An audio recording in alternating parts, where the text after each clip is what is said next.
and welcome to Cancer Watch, a public health program on cancer awareness brought to you by the Comod Cancer Foundation in partnership with Arcon and proudly sponsored by Plus TV Africa. My name is Dr. B. Olutunde Olusegun. I'm the Arcon representative, and in just a minute, you'll find out the marvelous reason why I'm alone on this side today. Remember, today's episode could be the conversation that saves a life, maybe even yours. So please share, follow, subscribe on YouTube, Instagram, and Facebook. Let's get the message across and keep helping people get informed and by so doing save lives. Today's episode is titled Living with the Unknown, the day-to-day reality of brain cancer patients. Did you know that brain cancer could either start primarily in the brain or be a spread from other parts of the body? Women make up about 59% of patients with brain tumors, and it's interesting to also note that it's documented to occur slightly more in Black population than in other races. Our perspective today in discussing this topic is slightly different from what you've been seeing before. Today we will be talking with a real MVP, a dynamo, and a formidable warrior fighting cancer every day herself while being determined to make a statement with her life, educating people about the disease and helping them find succor whichever way she can. She was diagnosed 9 years ago with cancer in the brain and has been fighting non-stop since then. Today, we're looking through the eyes of a brain cancer patient to see and understand what life is like living with this cancer. And with me today to openly discuss this issue is the originator of Cancer Watch herself, the CEO of Comod Cancer Foundation, a philanthropist, a patient advocate, and one of the strongest people I know personally. Please welcome with me Dr. Dennis Angel. You're welcome to Cancer Watch, Dr. Dennis. Thank you, Dr. B. I'm really proud of you. Thank you. It's so nice to have you here. I'm so delighted to have this conversation with you so that we can actually educate people together. And I meant everything I said about you being one of the strongest people I know. Let's talk about this disease, walk us through what happened to you, what symptoms did you have, and how did you get this diagnosis, Dennis? Welcome. Thank you, viewers. Thank you. Plus, thank you, everybody. It's quite humbling to be on this side. So let's go. What happened to me? I was diagnosed with... No, I wasn't diagnosed. So don't go like that. I had a headache. And I've learned about headaches now. But I had a headache that just wouldn't go. And I was living in Minna at the time. So you can imagine the sun is hot. I was a teacher, children are always making noise. So everything that is normal, the things that you count as normal, were what I thought was normal. You're expected to have a headache if you're working with children who make noise all day long. And I was running a group of schools. So I then started to take, I gone through a lot of treatment, like go here, complain about it. They say, okay, go and do this. First, we thought because of my ear that was hurting. Was it to do with my ears? They checked my ears. That was in the general hospital in Minna. No. At a point, I got to the hospital in Abuja. I can't remember the name now. No, nobody could tell me what was wrong. In Lagos, I had gone through quite a lot of issues to look at what was going on. No, there was nothing. And I just kept going from nobody could tell me why I had a headache. But I got to a point where the headache was so bad, it was choking, where you have a headache that you can't see anymore. And paracetamol doesn't work. Almost all the painkillers I could think of, none of them were working anymore. So I now had to start to work out that I knew honestly in my heart that something was terribly wrong. And the year before, when I first started, my mom was still alive. And I had said to her, but we couldn't work out. I had done all my checks as normal. So I knew that up to date, nobody had told me, and all my checks were checked. So there was I wasn't behind on any checks. And then I just found out that, okay, now it's time for me to start my journey that wasn't what was mine. I found out one doctor in Lagos just said, you know what, just come and have an MRI to your brain. And if we don't find anything, then I will be comfortable to say there's nothing wrong with you. Ha. I now went for this scan and they found multiple. Don't know what they called it. They didn't call it tumors. Wow. They used another word in Nigeria. I don't know what you will call it. Mass. Leisure. Sorry? Mass. Yes. Masses or leisure. No, they used mass. So I was like, what's mass? But I couldn't lie. The problem was I couldn't even lie on the bed. Anyway, within 24 hours, I got the money I did for the treatment, and they did the scans and they found I had multiple in my brain. So they were trying to arrange for me to leave Nigeria, and I said, then there's no need. I will go home. I had a home in England, and I just luckily boarded the flight, not realizing the risk I had even put myself under because I had swellings. My brain was swollen. But I boarded the flight anyway and got home. Barely able to walk. I couldn't hold on to anybody. And I got home and my journey started there. And since then, we've been going. But like I said, it's headaches that started it. Wow. And from there, they found out because it was multiple. I now understand that multiple tumors in your brain is cancer. Single tumor in your brain may not be cancer. So I now know that. You see, you have to become educated as you go along. Then we started the journey. I had the first brain surgery within 2 weeks. They couldn't do anything because they had to reduce the swelling in the brain first, which meant I had to go on steroids. And once they got it down, then they were able to start the journey. I think you're a medical doctor, Dr. B. You can confirm what I'm saying because I'm only speaking from a layman's interpretation of my journey. And so that's where I totally get it. Yes. The journey we're still there. Oh wow, Dennis, I can't even imagine. I mean, I'm sitting here listening to you. I've heard this story before, and it always just hits me hard every time I hear it because I mean, one day you're all fine and everything is going well. You've got goals, you've got ambition, you've got work going on, you've got plans and all of that. And suddenly, you're hit with a curveball. I can't even begin to imagine the emotional and spiritual and social effects on you. Tell us a little bit about what you've been through with treatments. What has your treatment been like? Okay, now when you look at the word emotional, spiritual, and social effects, I would say to you that those are what really are the issues. So, from a cancer patient's perspective, the treatment of cancer, if you put the thing from 0 to 100, the sickness part of 0 to 100 and the treatment may be about 30% of the journey. The remaining that you just called are the remaining 70%. Because first thing, your world crashes. Oh. So my world crashed because at that time I had a child who was just in GS1.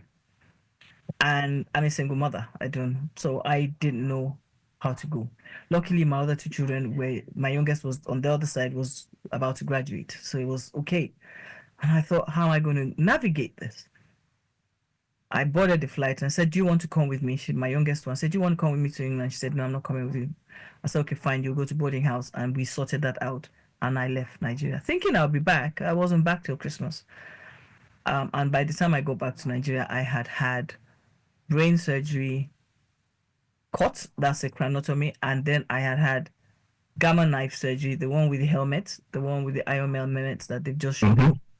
Now they screw onto your head, Yes, this one.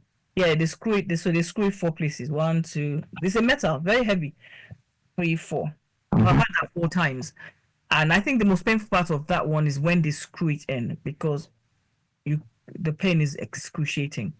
But once the medicine kicks in, then they start. The next part is that the surgery is about 5. The first one I did was about 5 hours, and that means you're lying on this ordinary scanning bed for 5 hours. My back, I was in tears by the time I came out. But that was you were awake. Yeah, awake. Yeah, awake. Okay, you meant your gamma knife surgery. Okay. The gamma knife one, I'm awake. The other one, the brain one that they call the craniotomy, Okay. is about 7 hours. The last one I did was 8.5 hours, but this one, the first one was 7 hours, and then the gamma knife was 5 hours. 5 hours. But that one I was awake for. That one was horrible. But then after that, one of the things that has given me strength, and I'll go to that most importantly, is my faith in God. And it was more because when I got diagnosed, I just lost my mom to cancer less than a year before.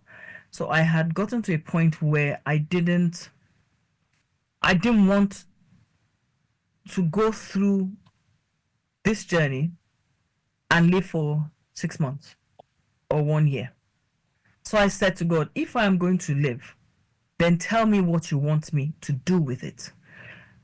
Otherwise, let me just go home quietly and my children will sort themselves out. It's a very hard statement to say, but I had to come to the point of knowing, because I knew my God before the illness. I was saying, not my will, but yours be done. And I will say to anybody, that's a prayer that if you don't have liver, it's a hard prayer to make, because if God's will is for you to go home, you have said, not my will be done. So I did. But then I also believe God, like I say. So I went back to the book of Hezekiah again, and which said that Hezekiah turned to the wall and God gave him 15 years. So I said, if you are going to keep me alive, then I want to be an Hezekiah. So you get it. So I had to put my God in the middle of everything all the way, because I couldn't have done it on my own. It was not possible. And we got through the first set. I got through, and I've been going through.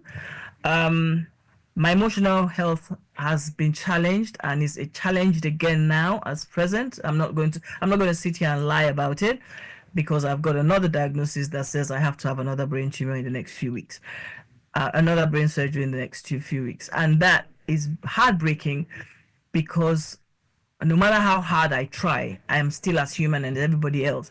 And you live in hope that you'll get a break. And I had brain surgery last year, June, and so I thought I would have a break. And now we're going into June again, and I'm about to have another set of brain surgery again, this time with this stereostatic radiosurgery for 5 days. And I'm going to be going home every day. And that is, no matter how anybody thinks, it's painful. I'm going to have the helmet refixed on my head. Again? Yeah, but that one, you fix the helmet, they prepared the helmet. So I think one of the pictures you had where I'm lying down, where you will find and there's a device over your head holding you down. Yes. I remember. That's the stereostatic. Well, then it's I'm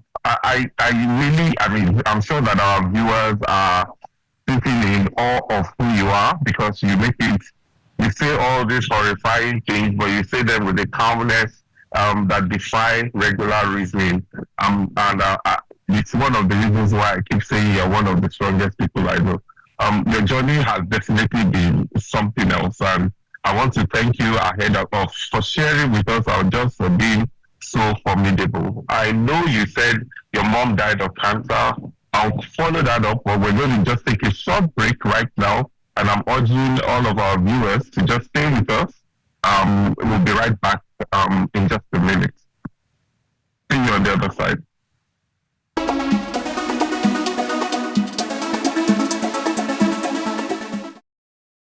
Welcome back to Cancer Watch, and thank you for staying with us. Together we fight, and together we win. The conversation with Dennis on living with brain cancer continues. Thank you, Dennis. Earlier on, you mentioned that your mom had some sort of cancer and had died shortly before your own diagnosis. I wonder if there were any symptoms, if you could just briefly tell us any risk factors that you were aware of, that led to you developing cancer. Was there anything really spelled out as to why this happened? Well, I've done a lot of investigation into this. My mom had lymphoma.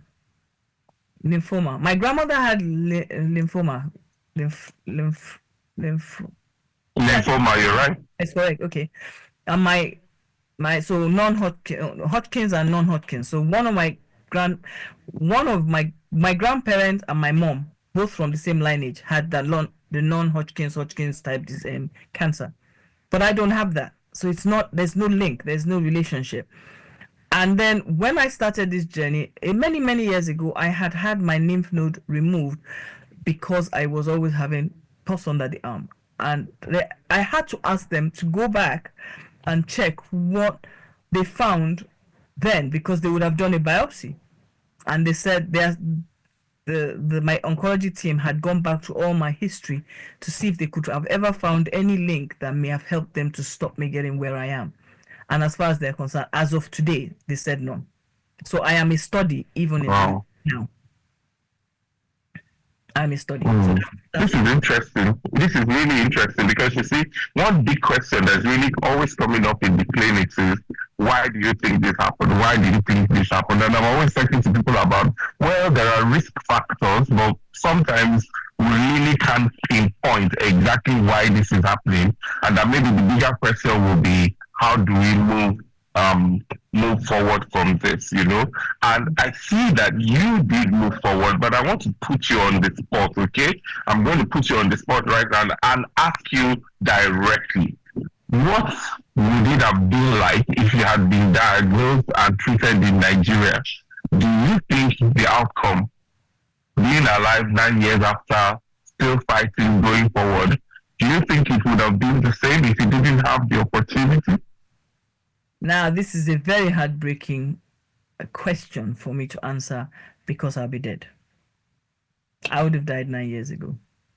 There's no need for me to go all around in circles because first and foremost, I am a teacher. So, and I'm proudly a teacher, which means that my income is limited. So you've got to recognize that whatever income I was having could never have paid for the treatment I am taking, and I have been taking for 9 years. So I would never have had the income to continue this journey. That's out. Then the surgeries I've had, some of my surgeries have been funded by grants because I am a case study. But those opportunities would not have happened if I was in Nigeria. Then my treatments have always been the latest ones that just come out as they come out. So for instance, now when I was told about 2 or 3 weeks ago that they don't know what to do because the tumors are growing, they were very clear that if they can't solve it, I would have to go either into trials or they would use whatever is available to manage me until, which made me have to ask myself, do I really want to continue? And I'm honest with myself. Like I said, it's very emotional because I know no matter what you say, I would never have been alive. And it's sad to have to accept that for somebody who sits on that chair with cancer. Okay. Well, thank you so much for your very frank response. But let me follow up very quickly. How can we make things better here, baby? You've been at the forefront of advocacy. You put in so much energy. I've watched you speak at the international fora of different kinds. I've seen you in Nigeria weeping while you were talking about cancer patients, survivors, and all that they're going through. What are we getting wrong? What do we need to do better? There's a Christian adage that goes, my people perish due to lack of knowledge. If I had known what I know today, I may not have gotten where I am.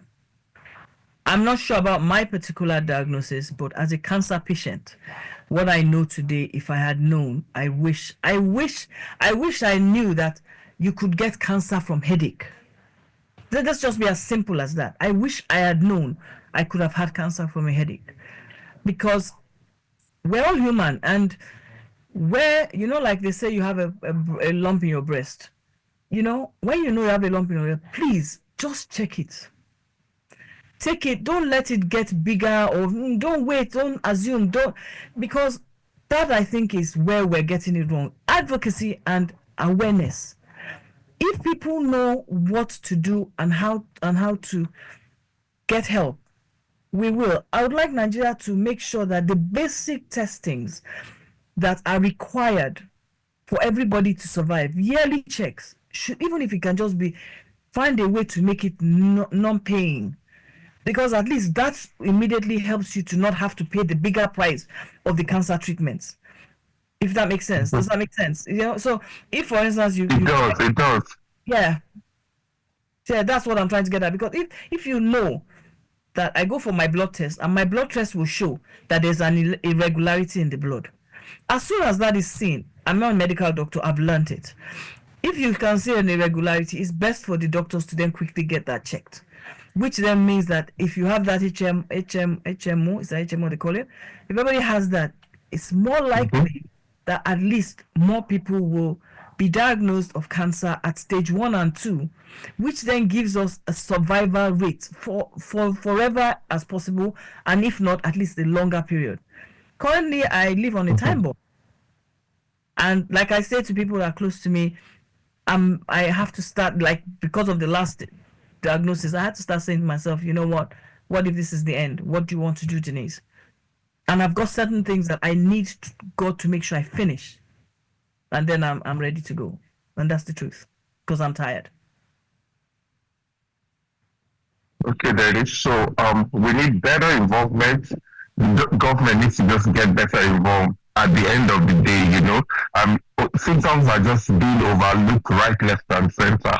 And it really breaks my heart when you say, I didn't know I could, get a cancer, that my headache could actually have been a symptom of cancer. So I didn't even know to be alarmed. I didn't know enough to be alarmed. Just like a woman will see a painless breast lump and think there's no need to be alarmed, you know? So it's, I think, more advocacy, more involvement, more buy-in, making certain screening programs free of charge, like you said, might be the way to go. But you said that I have limited time and I'm rushing, I'm just pushing, I'm just pushing.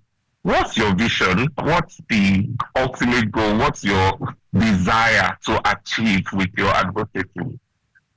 I used to be a teacher, so my dream now is that children, that cancer is in the curriculum. I write books now for children about cancer, but they're in story form, and then they have activities at the back, but they're in story form. Because if we demystify cancer as a killer disease, um, we are more likely to make an impact, because we're going to stop people from running away from treatment. Number one. Number two, if we educate children about cancer in secondary school, they are the ones that live in the communities. They are the ones that will recognize a mom or a grand or somebody with a lump in their breast and say, we need to take you to the hospital, because they've been taught about it. They are the ones, one of the things I always say is that a child tells the parent what their teacher says. So they will go, my teacher said, and they don't stop. Mm-hmm. I think. So if the teachers are able to tell the children about this disease, it's more likely to be more effective. And you can imagine, if you start teaching about cancer in JS1, by the time you get to SS3, do you know the number of children who will be leaving secondary school with a lot of knowledge about cancer, as against what we have today? Number three, because, like I said, I'm writing my books. I want my books in libraries across Nigeria. I want my books in the curriculum. I want children to read it. I want it to be globally recognized. It's about Nigeria. It's about, my characters are all Nigeria, because that's all I know. But like, one of the ones I love the most now is the one I wrote on cervical cancer, which is to do with two ladies, one in Port Harcourt and one in Kano. And one is from a rich family, one is not from, but they come together somewhere along the line, and then they do advocacy together. Because I want to push advocacy, but through story, not through the hard things, but let children learn it and embrace it with some sense of responsibility, if that makes sense. Mm-hmm. So yeah, It does, and I think you have a remarkable point there where you say children will say to their parents, "My teacher said this," and sometimes that can galvanize action. You know, people then take steps based on, from the mouth of babes, wisdom is coming out and all of that. Well done, Dennis. Thank you. We're almost out of time. I'm going to cram two questions together that I need you to answer in about a minute or two. What would you say to anyone who is going through brain cancer, or indeed any form of cancer, with all the anxiety and the worry and the strain that the illness has on them, and share with us, how do you Dennis, face each single day with so much poise and calm and positivity despite what you're going through, knowing that your brain cancer is incurable, having gone through everything that you have gone through. How does one get out of bed with cancer and say today is a good day nonetheless? 2 minutes, Dennis. Oh, let me do the first one. How do I get through the day? I'm going to be very honest. I'm very good at crying it out. I come on air when I'm talking about my cancer journey to help other people. I have a smile, but when you push my back, then maybe you'll see me cry. But I do cry my day out, and that's standard. And I say any cancer patient, please do not cry, but not that you cry and then not do anything about it. You cry and then look for help. So don't cry and then sit down there and think it's going to come and meet you. It's not going to come and meet you. Help will not come and meet you. That's the first one. To everybody going through cancer, please, I am begging you, no matter what it is. I am 9 years on in August.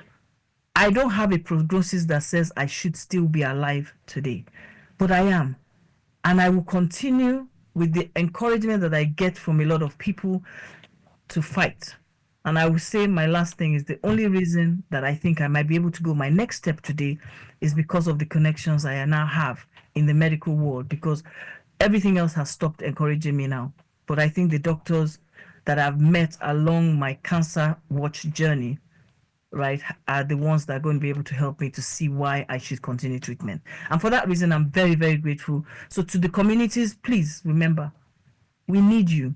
We can't do it on our own. We are struggling mentally, emotionally, physically, financially. We don't even have money. We're the most expensive begging community in the world.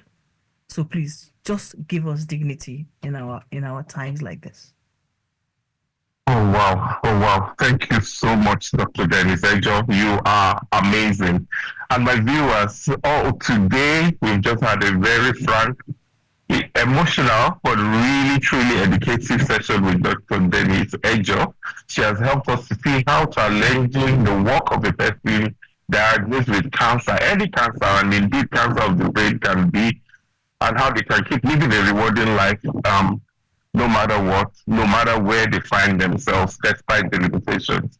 Brain cancer is a big deal, and it's a silent killer, and it's usually silent at the beginning, and is associated with a lot of difficulties. The symptoms of this would include a persistent headache, abnormal gait, visual impairment, a lot of stuff going on, and so on. They indicate something sinister. So please ensure you go to a good accredited hospital and get yourself tested for any symptoms that may be.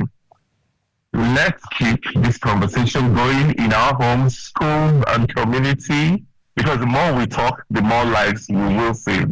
Thank you once again to our amazing guest, Dr. Dennis Ejo, and to you, our viewers, for joining us. Don't forget, your health is your responsibility. Until next time, please speak up, check yourself, and stay informed. Talk about it, share it, pass it on, and follow the Comot Cancer Foundation and ARCON, the Association of Radiation and Clinical Oncologists of Nigeria, on all our social media platforms, and do join our growing community of warriors, survivors, caregivers, and advocates. Thank you again, Dennis. It was brilliant having you today. Thank you. It was actually, it hit me today. I don't normally talk about it like this. You made me to see. Yes.